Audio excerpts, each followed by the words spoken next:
कल हमारे 70+ प्रधानमंत्री जी सीना ठोक ठोक के बात किए, सीना ठोक ठोक के उन्होंने भाषण दी, लेकिन जो बात कहनी थी वो नहीं कहा। पूरा देश सुनना चाहता था अडानी के बारे में, लेकिन उसके बारे में एक शब्द उन्होंने नहीं कहा।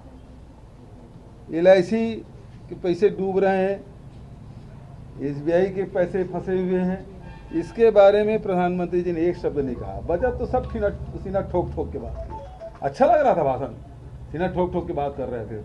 70+ होने के बाद भी अभी दमखम बाकी है, लेकिन सवाल इस बात है, देश जो सुनना चाहता है उसके बारे में कुछ नहीं बोल रहा। पूरा देश सुनना चाहता है कि आखिर अडानी दूसरे नंबर से खिसक के 23वें नंबर पे कैसे पहुंच गए, जो 609 नंबर में थे वो दूसरे नंबर में कैसे पहुंचे, ये कहानी सुनना चाहते थे प्रधानमंत्री से। राहुल जी ने तो इतनी पूछा ना कि कितने बार आप प्लेन में उसको ले गए और उसके बाद कितने बार उनका दौरा हुआ और उस देश से उनसे क्या क्या डील हुई, वहाँ सेल कंपनियों के बारे में बताएं। देश की सुरक्षा का मामला है, यहाँ देश में सेल कंपनी के बारे में कलकत्ता में रोज कार्रवाई होती है, लेकिन यहाँ जो सेल कंपनी है उसके बारे में कोई जांच नहीं।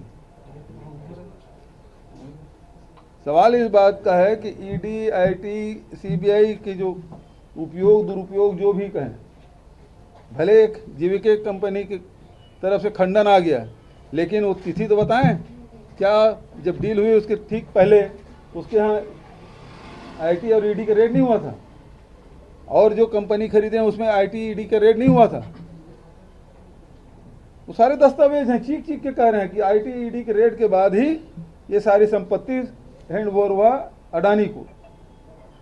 भले वो जब IT, ED के रेट चलते अपनी संपत्ति को ही जीवन भर की कमाई को दूसरे को सौंप दिए, बेचने के लिए बाध्य हुए, तो अब क्या हिम्मत कर पाएंगे वो बोलने का? तो राजनीतिक दुरुपयोग कभी तक सुनते आ रहे थे, लेकिन अपने मित्र को फायदा पहुंचाने के लिए भी IT, ED का दुरुपयोग हो रहा है।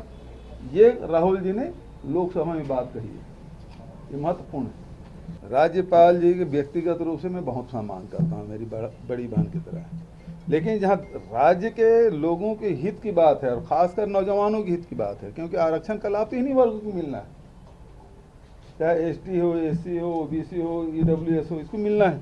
अब इसमें भारतीय जनता पार्टी के हाथों में जो खेल रही राजभवन, ये बहुत दुर्भाग्यजनक है।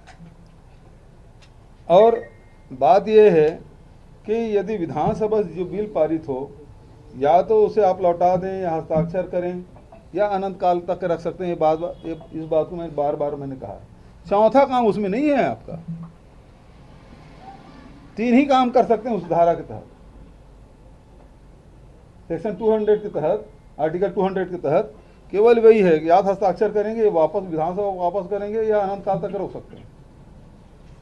मतलब जल्दी से जल्दी उसको वापस करना है भाई। अनंत काल मतलब यह है कि उम्मीद यही किया जाता है, उसको ग्रे एरिया क्यों छोड़ा गया कि राज्यपाल क्योंकि संवैधानिक प्रमुख है, इसलिए उसमें जल्दी निर्णय लेंगे, उसको बाध्यकारी नहीं किया गया, लेकिन वो जो ग्रे एरिया छोड़े उसको दुरुपयोग हो रहा है। घटना घटी है, 7 स्कूली बच्चों की मौत, बहुत दर्दनाक घटना है और पूरे परिवार के प्रति संवेदना व्यक्त करता हूँ, मृतक आत्मा की शांति की प्रार्थना करता हूँ, और शासन की तरफ से जो सहायता राशि देना है वो तो देंगे। अमित शाह के प्राइवेट सेक्रेटरी के रूप में हुई है और 3 दिन पहले ही कर्नाटक के एक और IAS की नियुक्ति अमित शाह के PA के रूप में हुई है। तो सर क्या माना जाए कि प्रशासनिक की जगह 2023 में चुनाव में राजनीतिक है क्या? क्योंकि इससे पहले आप कहते ही हैं कि ED, IT, CBI तो आ ही रही है, क्या अधिकारी भी के माध्यम से करेंगे?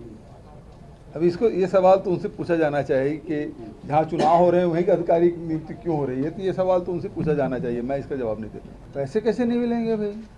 हाँ, ये बात अलग है, LIC सब डुबा देंगे तो उसको कौन क्या करेगा, लेकिन हमारे पास जो जमा रहेगा उसको तो हम तो देंगे ही, और उसमें सारी कंडीशन है कि जो रिटायरमेंट के बाद जो पैसा आएगा उसमें एक निश्चित राशि आपको जमा करनी होगी, उसी ने सिग्नेचर करना है आपको, वो सहमति दोगे तो पैसा यहाँ आ गया होगा, ऊपर फिर पेंशन मिलना शुरू होगा। मिलेट्स ईयर घोषित किया, अंतर्राष्ट्रीय मिलेट्स ईयर है, और हम तो 2 साल पहले से ये काम कर रहे हैं। लघु उपज में हम 74% खरीदी करके देश में प्रथम स्थान है। और उसके साथ साथ मिलेट से में भी जो कोदो कूट की उसका समर्थन मूल्य राज्य सरकार ने घोषित किया और खरीदी की न केवल व्यवस्था की, उसको वैल्यू एडिशन भी कर रहे हैं। तो अभी तो मेहमान आएंगे, उनको भी खिलाएंगे हम। अभी 17, 18, 19 तारीख को उसका कार्यक्रम भी है मिलेट्स के संबंधित, उसमें भी जाएंगे।